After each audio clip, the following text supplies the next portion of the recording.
Halo. Kring. Halo saudara-saudaraku, apa kabar? Saya Maria. Pada hari ini kita akan belajar dari renungan firman Tuhan yang dengan topik syukur karena keajaiban Tuhan. Nah, saudaraku, dikatakan dalam Mazmur 139 ayat 13 sampai 16 bahwa ajaib dan dahsyat kejadian kita.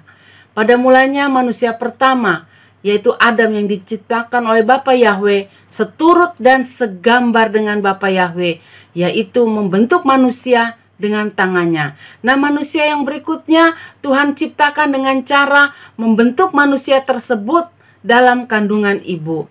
Yeremia 1 ayat 5 katakan, "Sebelum aku membentuk engkau dalam rahim ibumu, aku telah mengenal engkau, dan sebelum keluar dari kandungan, aku telah menguduskan engkau." Saudaraku, jadi sebelum kita jadi bakal anak atau embrio dalam kandungan ibu, kita sudah ada dalam catatan atau kitabnya Tuhan, sudah ada dalam rancangannya Tuhan, sudah ada dalam pikirannya Bapa Yahweh.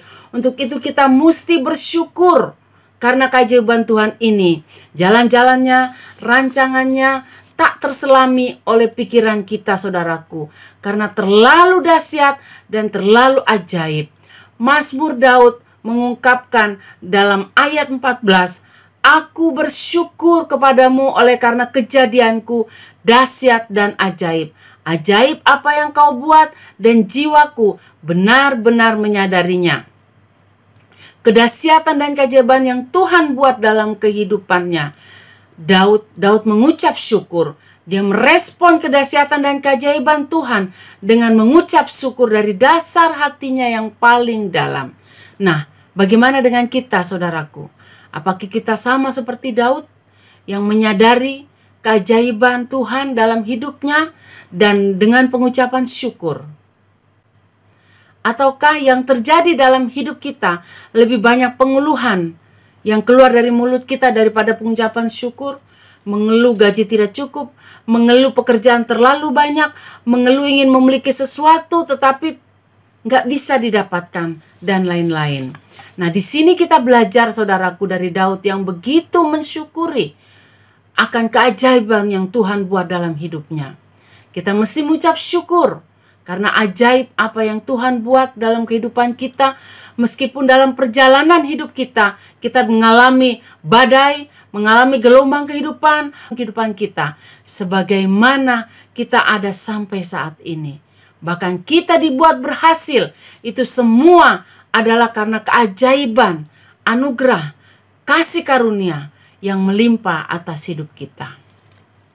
Namun saudaraku, kebanyakan di akhir zaman ini, manusia banyak yang sudah tidak menghargai kasih karunia Tuhan, kemurahan Tuhan, anugerah Tuhan yang diberi. Mereka menyalahgunakan kehidupan mereka untuk hal-hal yang duniawi, mencondongkan hidupnya untuk perkara-perkara duniawi. Mereka lupa mengucap syukur kepada Tuhan, Sang Pemberi hidup, ya, yang membuat keberadaan hidup kita ini menjadi luar biasa di hadapannya. Saudaraku, saat ini karena kebesaran dan keajaiban Bapa Yahweh dalam hidup kita, ya, kita perlu menghargai. Jangan seperti manusia kebanyakan pada akhir zaman ini tidak menghargai diri mereka sendiri secara khusus, menyerahkan hidup mereka kepada miras, kepada roh-roh jahat, dukun, tidak hidup dalam kebenaran, tidak hidup dalam kekudusan dan takut akan Tuhan. Padahal Tuhanlah yang memberi nafas hidup bagi mereka. Kalau mereka berhasil, mereka katakan, "Itu semua karena hasil usahaku." Tidak demikian dengan kita sebagai anak-anak Bapa Yahweh. Tuhan menghendaki kita mensyukuri keajaiban dan kebaikan Tuhan. Nah, kapan kita harus mensyukuri kebaikan Tuhan? Apakah hanya pada saat ketika kita berhasil memperoleh berkat, panjang umur, diberi anak, dan lain sebagainya? Tidak demikian, saudara. Ya, firman Tuhan dalam Mazmur 34 ayat 2 mengajarkan kita untuk mengucap syukur pada segala waktu. Baik waktu susah maupun waktu senang, kita mesti mengucap syukur kepada Tuhan. Nah, dengan cara bagaimanakah kita mengekspresikan kebaikan Tuhan dalam hidup kita? Pertama, menjaga kesehatan tubuh rohani kita. Dengan cara apa, saudaraku? Dengan cara supaya kita lebih dekat dengan Tuhan. Supaya kita jangan tercemar oleh hal-hal yang berbau duniawi, yang dapat menyeret kita ke berbagai-bagai hawa nafsu yang menyesatkan. Berhidup bersekutu dengan erat dengan Tuhan.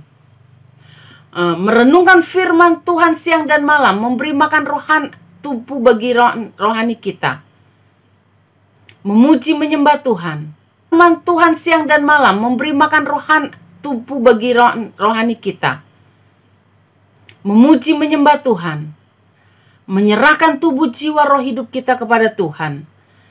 Hidup dalam kekudusan, sehingga dapat dipakai oleh Tuhan dimanapun kita berada. Yang kedua, menjaga kesehatan tubuh jasmani kita, yaitu jaga pola makan yang sehat, jaga waktu tidur atau istirahat yang cukup. Jangan sering begadang sampai larut malam, seperti nonton televisi, main HP, sampai larut malam. Nah, kalau visi kita sehat, maka kita dapat melayani Tuhan dan melakukan pekerjaan Tuhan dengan baik. Demikian saudaraku, biarlah hidup kita dipenuhi dengan rasa syukur kepada Tuhan senantiasa, karena perbuatan Bapa Yahweh yang dahsyat dan luar biasa atas hidup kita. Amin. Nah, sekian renungan hari ini dari saya. Bila saudara terberkati, kirim-kirim kepada yang lain biar orang lain terberkati juga. Tuhan Yesus memberkati. Shalom.